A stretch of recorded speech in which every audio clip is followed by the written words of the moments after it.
Welcome back. बात हो रही है कश्मीर कॉज के हवाले से और वज़ीर-ए-आज़म जनाब इमरान खान ने कश्मीर के हवाले से कहा था कि मैं कश्मीर का सफ़ीर भी हूँ और वकील भी हूँ, और इसमें कोई शक नहीं कि उनकी इस तकरीर ने पूरी दुनिया में कश्मीर का जो एजेंडा था, कश्मीर का जो इमेज था, उसको बहुत बेहतर किया। लेकिन उसमें मज़ीद बेहतरी की गुंजाइश है। हम डिवाइडेड हैं। अगर हम अलग अलग तरीके से कश्मीर कॉज को लेके चलेंगे या उस एजेंडे को लेके चलेंगे तो शायद हम उसको उस तरह हमारी कामयाबियां जो हैं वो नहीं मिलेंगी। राशिद आलम साहब, आप वन कमांड की बात कर रहे थे, कैसे मुमकिन होगा आपकी हुकूमत से, आपके दफ्तर खारजा से, इन लोगों से और फिर कश्मीरी क़यादत से बात हुई, किस तरह हम इन सब कुछ सिंक करें ताकि हम आगे बढ़ें? देखिए, सबसे पहले ये चीज़ ये होगी कि या कश्मीर कमेटी काम करे या फॉरेन ऑफिस के अंदर जो कश्मीर सेल है वो काम करे। ठीक है। ठीक है जी। और उसका एक जो है ना वो प्रैक्टिकल चीफ होना चाहिए। सही। और वो सबसे पहले एक ग्रैंड नेशनल डायलॉग की ज़रूरत है। ठीक है। कश्मीर के इशू के ऊपर हम देखते हैं कि ये जो हमारे दानिश्वर तबका है, हमारा थिंक टैंक है, वो मिसिंग है। अच्छा। जो भी मामलात हो रहे हैं वो सरकारी सतह पर हो रहे हैं, ठीक है। इसमें थिंक टैंक को शामिल नहीं किया जा रहा है। सही। तो एक नेशनल थिंक टैंक कायम करने की ज़रूरत है, जिसमें आप एकेडमिया को शामिल करें, जिसमें आप दानिश्वरों को शामिल करें, जिसमें आप मुख्तलिफ मौज़ूआत पर माहिरी जो मौज़ूआत के माहिरीन हैं उनको शामिल करें, और एक नेशनल थिंक टैंक हो। वो नेशनल थिंक टैंक एक नेशनल कमांड के तहत काम करे और उसकी तरजीहात का तयन करे कि हमारे टारगेट्स क्या हैं, हमने फर्स्ट स्टेप पे क्या करना है, सेकंड पे क्या करना है और थर्ड पे क्या करना है। तो आपके पास नतीजा सामने आना शुरू हो जाएगा। ठीक है। वज़ीर आज़म ने कहा कि वो कश्मीर के सफ़ीर है। सही। तो आप वज़ीर आज़म पाकिस्तान है, अब आपकी तकरीर कश्मीर के सफ़ीर की हैसियत से थी और बहुत अच्छी थी, लेकिन उसके बाद ना हमारे फॉरेन ऑफिस के पास कुछ बताने के लिए कि गुज़िश्ता 2-2.5 सालों में उन्होंने क्या अहदाफ हासिल किए। लॉबिंग में हम बहुत कमज़ोर हैं। लॉबिंग में कमज़ोर हैं। और हमने गुज़िश्ता 6-7 महीनों से हम वर्ल्ड कश्मीर फोरम के प्लेटफॉर्म से ये आवाज़ उठा रहे हैं कि वज़ीर आज़म पाकिस्तान को चाहिए कि वो कश्मीर के मौजू के ऊपर रोविंग एम्बेसडर्स पूरी दुनिया में अपॉइंट करें, जिसे हम उर्दू में गश्ती सफ़ीर कहते हैं। सही। आप देखें कि पिछली हुकूमतों ने चाइना के इशू के ऊपर रोविंग एम्बेसडर्स अपॉइंट किए। तो आप प्राइवेट सेक्टर से माहिरीन की एक जमात तैयार करें, जिनके पास एक्सपीरियंस हो, जिनके पास बोलने का तजुर्बा हो, जो आपकी नुमाइंदगी कर सकें और इस कॉज को डिफेंड कर सके पूरी दुनिया में जाके। आप लॉबिंग फर्म्स हायर ना करें, वो शायद आपको महंगी पड़े, लेकिन आप अपने मुल्क से ऐसे लोगों को शामिल करें उनकी एक जमात तैयार करें, उन्हें आप रोविंग एम्बेसडर का दर्जा दें और दुनिया के उन तमाम ममालिक में उनको फैलाएं जो हमारे लिए और इंटरनेशनल पॉलिसी के लिए मैटर करते हैं। और जो साहब किस तरह देखते हैं पूरी कश्मीर कॉज को, और आपको लगता है कि मौजूदा हुकूमत कश्मीर का मुकदमा सही मानों में लड़ने में कामयाब रही? ज़फ़ीर साहब देखें ना, पहले तो मैं ये अर्ज़ करूँगा कि कश्मीर इशू जो है एज ए पाकिस्तानी हमसारों के लिए एक सेंसिटिव इशू रहा है, शुरू से ही बिल्कुल सेंसिटिव टॉपिक है।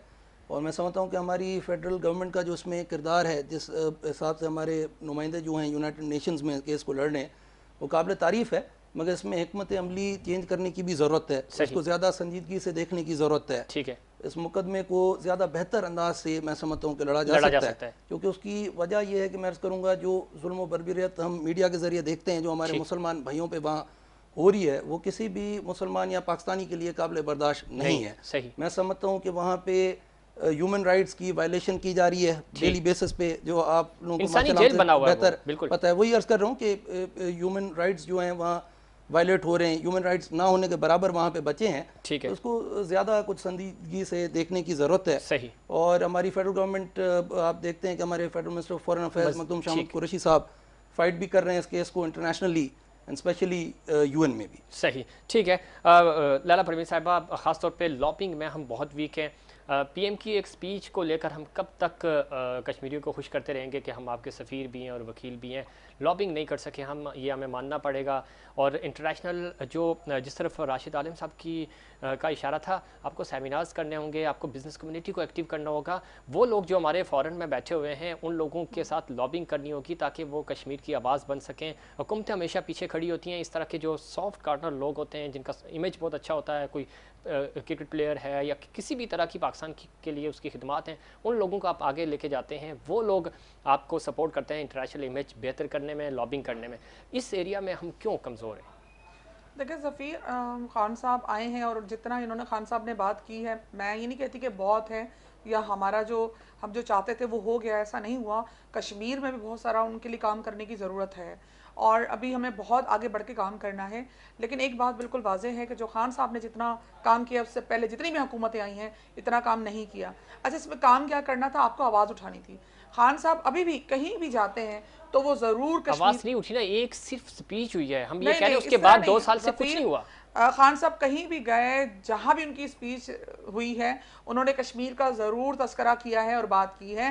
देखिए, जो बड़े नामी ग्रामी बने हुए इस्लामी जमातें भी बना के बैठे हुए हैं, या उससे पहले पीपल्स पार्टी थी या नून लीग थी, इस तरह कभी किसी ने बात नहीं की है और हमेशा बैक पे रहे। हमारे साथ थोड़ा सा मसला ये है ज़फ़ीर, समझने वाली बात वो ये है कि देखिए, हमारा और इंडिया का आप अगर मुवाजना करें बहसियत थर्ड पार्टी या एक दुनिया की नज़र से, तो इस वक्त जो उनके मुफादात हैं वो इंडिया से ज़्यादा वाबस्ता हैं। हम थोड़ा सा हमारी जो इकोनॉमिक्स है वो इतनी ज़्यादा स्ट्रॉन्ग नहीं रही है, और ना ही हमारा इतनी बड़ी आबादी है, वो इतनी बड़ी एक मार्केट प्लेस है। अगर दुनिया जो हमें देख रही है ना, वो उस नजरिए ठीक से है, तो देखती है। लैला साहबा, मैं भी यही कह रहा हूँ ना कि लॉबिंग यही तो चीज है कि आपने बिजनेस देखिए, कम्युनिटी को लॉबिंग एंगेज हमने करना बहुत है ना। की। देखिए, अभी हमारे पास पता है क्या, हमारा जो नेक्स्ट स्टेप है, जो खान साहब का एक जो एक बेसिक जो चीज़ है, देखिए अभी हम जो खेल सकते हैं, अपने आप को जो स्ट्रॉन्ग कर सकते हैं, या हमें जो पावर मिलेगी वो हमारे गवादर पोर्ट से मिलेगी। सही। हमारा जो आप जो बिजनेस कम्युनिटी की बात कर रहे हैं, इस वक्त हमारी जब हमारा गवादर पोर्ट जो है ना इजीली उसकी वर्किंग स्टार्ट होगी, आपने देखा होगा आए दिन कोयटा और बलूचिस्तान में जो इंडिया की मुदाखलत से आए दिन जो वहां पर कत्ल और गारतगरी होती है, और जो लोगों को डरावा दिया जाता है, बिजनेस कम्युनिटी को जो भगाया जाता है, जो हमारी फोर्सेस को कत्लेआम किया जाता है। अभी देखिए, रिसेंटली इंतहाई अफसोसनाक वाकया हुआ था, जो हमारे जो हजारा कम्युनिटी के लोग थे और मजदूरों को काटा गया। क्यों? आप देखिए, ये बेसिक वो चीजें हैं कि वहां पर क्रिएट किया जा रहा है एक ऐसा खौफ हरास कि वहां पर लोग ना आ सके। जब हमारा गवादर पोर्ट एक्टिव हो जाएगा, वहां पूरी दुनिया की जब तजारत वहां से स्टार्ट हो जाएगी, तब उनको पता चलेगा कि नहीं, हमें पाकिस्तान की जरूरत है। फिर दुनिया हमारे साथ खड़ी होगी। ये देखें लैला साहिबा, जो आप बात कर रही हैं कि और कब होगा नोमन तेल, कब राधा नाचेगी, ये पॉलिसी नहीं है। नहीं नहीं नहीं, ये नहीं है। आप देखें, आपको नहीं पता कि इंटरनेशनल फोरम में हमारी पाकिस्तान कम्युनिटी के कौन कौन से लोग हैं जो माइक्रोसॉफ्ट में काम कर रहे हैं, मल्टीनेशनल कंपनीज में काम कर रहे हैं, जो पॉलिसी मेकिंग में हमारा साथ दे सकते हैं। आपको उनकी लिस्ट निकालनी होगी, उनके साथ लॉबिंग करनी होगी। डेटा है भी तो आप नहीं कर रहे हैं उस पे काम। अपना राशिद आलिम साहब ने एक अभी जो सजेशन दी है, बहुत बेस्ट, इनकी सजेशन बहुत अच्छी है। इन्होंने जो बात की, ढेर लगाया हुआ सजेशन दे के काम नहीं हो रहा उसमें। नहीं, इंशाल्लाह वो हो जाएगा, अल्लाह ने चाहा तो हम भी इनके साथ खड़े हैं, और जहां तक मैं कर पाई इनकी जो भी चीजें हैं वो आगे फॉरवर्ड करूंगी, डिस्कस भी करवाऊंगी इंशाल्लाह, क्योंकि मैं ऐसी जगह पे हूं कि मैं आगे कर सकती हूं, तो मैं इंशाल्लाह करूंगी। ठीक है, इस पे कारी उस्मान साहब को भी गुफ्तगू में शामिल करते हैं। कारी साहब, कश्मीर कॉज, इसके लिए आपकी भी खिदमात हैं, इसमें कोई शक नहीं है। वो किस तरह है? चूंकि मौलाना फजल रहमान साहब ने कश्मीर कमेटी के वो चेयरमैन रहे, लेकिन आज भी हम ये देखते हैं, इल्ज़ामात अपनी जगह, मैं उस तरफ नहीं जाऊंगा, लेकिन हम इंटरनेशनल फोरम पे कश्मीर का मुकदमा जिस तरह लड़ना चाहिए उस तरह नहीं लड़ सकते। यही वजह है कि भारत हमसे बहुत बेहतर है, वो कश्मीर के वाले से अपना पॉइंट ऑफ व्यू बड़ा स्ट्रांगली रखता है, क्योंकि वो लॉबिंग अच्छी करते हैं, इंटरनेशनल फोरम को यूटिलाइज करते हैं। हम सिर्फ यहाँ जलसे जुलूसों तक महदूद रहते हैं। ऐसा क्यों है?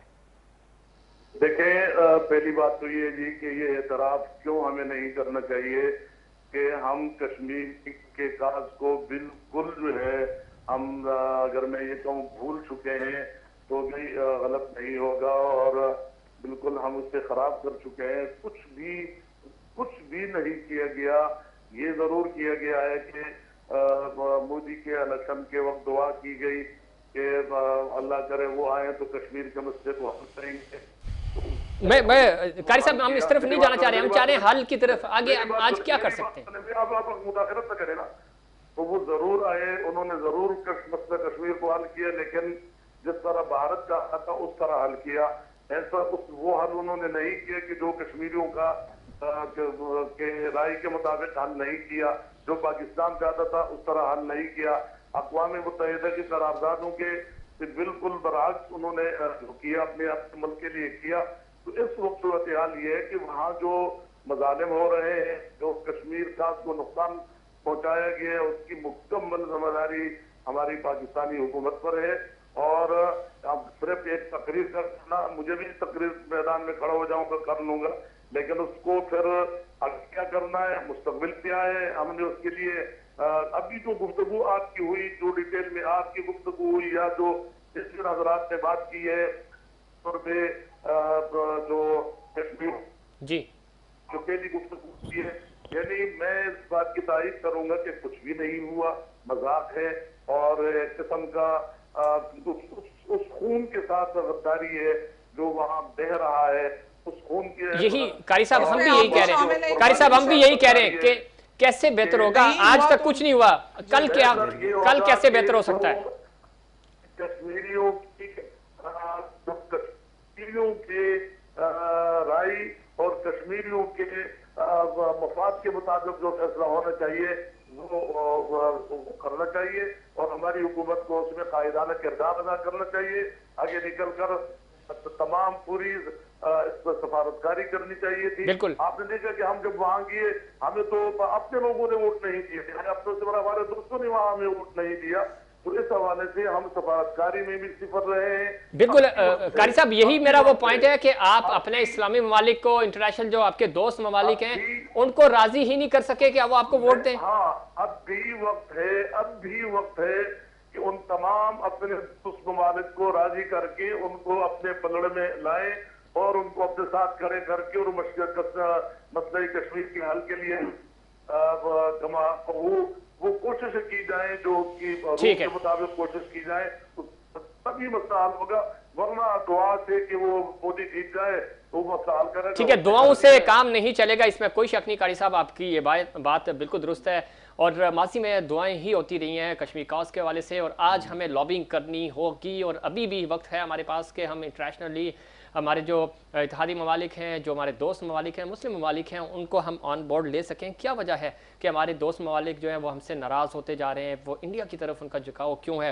राशिद आलम साहब, कारी साहब की ये बात बिल्कुल सही है, हम किसी भी प्रीवियस हुकूमत की तरफ नहीं जाना चाहते, हम चाहते हैं कि कुछ हल निकले, जो कल होना था वो हो गया, आने वाले कल की बात करें। लॉबिंग में अगेन मैं बात करूँगा, बहुत कमज़ोर हैं। चाइना हमारे साथ खड़ा है, सऊदीया हमारे साथ खड़ा नहीं होता, दुबई हमारे साथ आता है, साथ नहीं आता, तुर्की आता है, मतलब एक इन होता है दूसरा आउट हो जाता है, तो कब तक हम प्लस माइनस में ही रहेंगे? देखिए, ये बड़ा अलमिया है पाकिस्तान का कि पाकिस्तान के इर्द गिर्द जितने भी ममालिक हैं जिनके साथ हमारे लैंड रूट्स हैं, माँ सिवाय चाइना के इस वक्त तकरीबन तमाम ममालिक जो है ना वो पाकिस्तान के मफाद में नहीं है। ठीक है ना, उनके अच्छा वो उसकी वजूहात हैं, किसी के इकनॉमिक इंटरेस्ट क्लैश होता है, दुबई गल्फ इनके, इंडिया हमारा खुला दुश्मन है बज़ाहिर। इसके अलावा जो बाकी ममालिक हैं वो हमारे खुले दुश्मन नहीं है, लेकिन वो हमसे बुग़्ज़ रखते हैं, जिसके लिए आपको एक बहुत बड़ी फ़ौज रखने की ज़रूरत पड़ती है, जिसकी वजह से आप हर वक्त जो है ना एमरजेंसी और वॉर की सिचुएशन पे रहते हैं, फ्रंट फुट पे रहते हैं। ये सारे मसाइल हैं। मैं सिर्फ ये बताना चाहूँगा मौलाना साहब की बात के ऊपर कि देखें, ये एक तल्ख़ हकीकत है कि गुज़श्ता 10 सालों में कश्मीर के मसले पे न सिर्फ गफलत इख्तियार की गई है बल्कि मुजरिमाना खामोशी रखी गई है।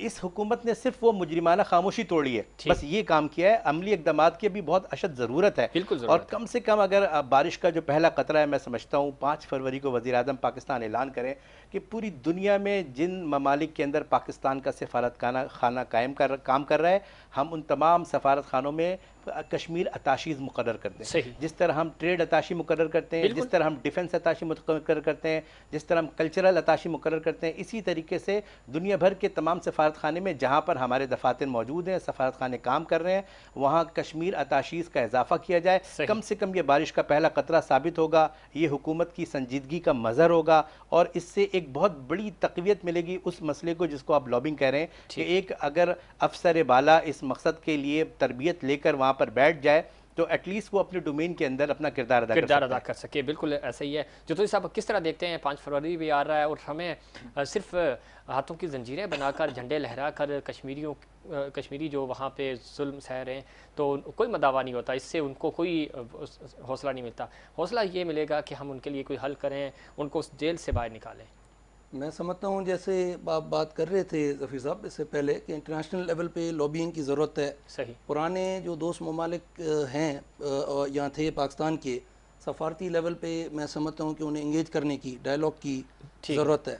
उसके अलावा भी द पावर्स दैट मैटर जो दीगर ममालिक हैं उनके साथ भी डायलॉग की ज़रूरत है, सफारती ताल्लुकात को बेहतर करने की मैं कहूँगा कि ठीक है ज़रूरत है। सफारती महाज हमारा बहुत कमज़ोर हो चुका है, और शाह महमूद कुरैशी जो हैं वो, उनके लिए कहा यह जा रहा था कि शायद बड़े एक्सपीरियंस हैं और थे भी एक्सपीरियंस हैं, पता नहीं क्यों ऐसा हुआ कि हमसे इत्तेहादी अब ममालिक जो हैं वो रूठते जा रहे हैं और कहते हैं कि आपको अपने फ्रेंड्स जो हैं वो प्लस करने होते हैं, लेकिन हम प्लस और फिर माइनस कर रहे हैं, यानी 1 - 1 करके सिफर पे ही खड़े हैं। लैला साहिबा, ये बड़ा अलमी है हमारा, हम फॉरेन पॉलिसी में हम हमेशा कमज़ोर रहे, जिस तरह राशिद साहब भी कह रहे थे और कारी साहब भी, कि एक तकरीर इनफ नहीं है। अब 2 सालों में हम कुछ नहीं कर सके। जुम्मे के दिन वो 1-1.5 मिनट की खामोशी होती थी, आजकल मेरे ख्याल में सारे ही खामोश हो गए हैं, तो अब तो वो चीज़ भी नहीं है। तो कश्मीरियों को आपने तनहा छोड़ा हुआ है।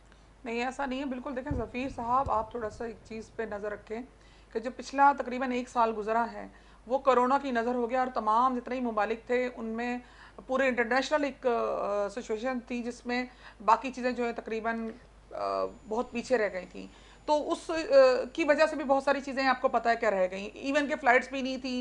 एक चीज़ ऐड कर दूं, फिर आपको टाइम दूंगा चूँकि वाइंड अप भी करना। कोरोना के दिनों में आपके पास बहुत बेहतरीन ऑप्शन था, आप प्रेशर डालते पूरी दुनिया पे, चूँकि कोरोना की वजह से सब लोगों को पता चला कि जेल क्या होती है। या वहाँ कश्मीरी 17 माह से कैद है, और यहाँ हम सिर्फ 6 घंटे 8 घंटे के लिए जब कर्फ्यू लगता था या लॉकडाउन लगता था तो हम कितने परेशान होते। तो इस चीज़ को आप नहीं कैश करा सके ना ज़फ़ीर, इस तरह की बात नहीं, उन सबको पता है, अंदाजा है उनको, लेकिन कोई इंटरेस्ट तब लेगा ना जब वो खुद अपने एक सिचुएशन को हैंडल कर रहा था। लेकिन आपने मुकदमा लड़ना था ना, वकील और सफीर आप है ना, वो अब चाइना थोड़ी है हमारा वकील।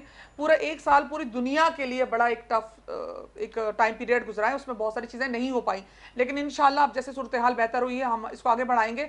सबसे पहले जिस तरह अरशद आलम साहब आलम साहब बहुत सारी सजेशंस दे रहे हैं, बहुत अच्छी हैं। इसमें एक चीज़ और भी है जो मैं भी समझती हूँ कि हम जो है कश्मीरी बज़ाते खुद बहुत स्ट्रॉन्ग लोग होते हैं, और इनकी जितनी भी कम्युनिटी है पूरी मैंने दुनिया में देखी है, बड़े स्ट्रॉन्ग है, बिजनेस कम्युनिटी में भी हैं, एजुकेशन में भी हैं, बहुत ज़हीन लोग होते हैं कश्मीरी लोग। तो मैं समझती हूँ कि हम इनको थोड़ा सा मजीद पॉलिश करके इन्हीं के ज़बान से आप उन्हीं की ज़बान की बात कर लेता हूँ। मैं बता देता हूँ, मैं बताता हूँ कि कश्मीरी क्या चाह रहे हैं। कश्मीरी ये चाह रहे हैं, वज़ीर-ए-आज़म राजा फारूक हैदर ने कहा कि कश्मीर डेस्क बनाए, एक डेस्क बनाए और हमें लड़ने दे, हम आगे जाके कश्मीर का मुकदमा लड़ेंगे। हाँ, आप वो भी नहीं लड़ने दे रहे हैं और आप खुद भी नहीं लड़ रहे, तो आप कश्मीरियों के साथ ये कर रहे हैं। वो सख्त जान भी हैं, वो ज़हीन भी हैं, लेकिन मसला ये है कि आपने हाथ पांव उनके बांधे हुए हैं। नहीं, हम इंशाल्लाह इस पे करेंगे। ये जो आप बताया आपने बीवी, जो बात मैं वही बात कर रही थी जो आपने बात कही है कि इंशाल्लाह कश्मीरियों के ही उनको इतने स्ट्रॉन्ग करके उनका एक बना के उनकी एक टीम जो भी है,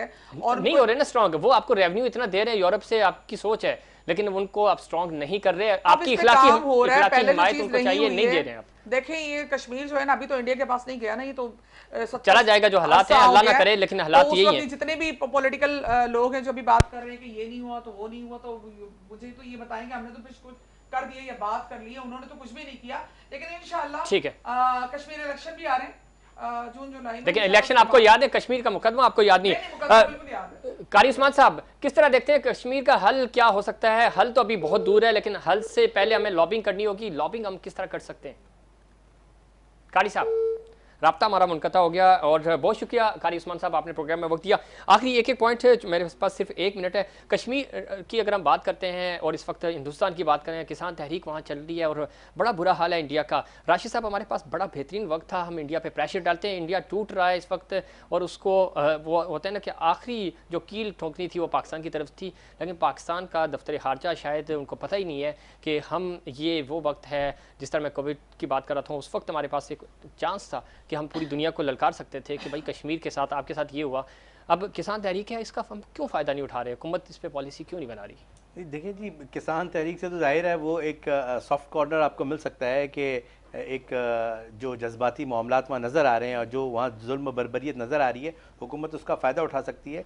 लेकिन मैं सिर्फ ये कहना चाहता हूँ, जिस तरह PTI ने समुंदर पार पाकिस्तानियों को तंजीम साजी में जोड़ा है, तो ये जो कश्मीरी पूरी दुनिया में फैले हुए हैं, अगर आप सिर्फ उनकी ओनरशिप ले लें और उनको मुतहर्रिक कर दें तो आपका बहुत बड़ा मसला हल हो जाएगा। बिल्कुल, और कश्मीरियों को आप फ्रंट फुट पे लेके आएँ, आप बैकअप दें उनको, आपको सपोर्ट करें उनकी, और वो अपना मुकदमा खुद लड़ सकते हैं। लेकिन चूँकि इंटरनेशनल फोरम पे आपकी इखलाकी और ऑफिशियली हिमायत उनको चाहिए होगी, वो आपको देना ज़रूरी है। राशिद आलम साहब, बहुत शुक्रिया, आपने प्रोग्राम में वक्त दिया। जनाब राजी खान जोतई साहब, आपका भी बहुत शुक्रिया। मोहतरमा लैला परवीन साहिबा, आपका भी बहुत शुक्रिया। नाज़रीन, ये था हमारा आज का प्रोग्राम, और उम्मीद करते हैं कि पाकिस्तान भी खुशहाल होगा, तरक्की करेगा, और कश्मीर का फैसला भी कश्मीरियों के हक़ में आएगा। यह था हमारा आज का प्रोग्राम। उम्मीद करता हूँ दीगर प्रोग्राम्स की तरह आज का प्रोग्राम भी आपको पसंद आया होगा। मुझे और इनसाइड पाकिस्तान की पूरी टीम को दीजिए इजाज़त। अल्लाह निगहबान।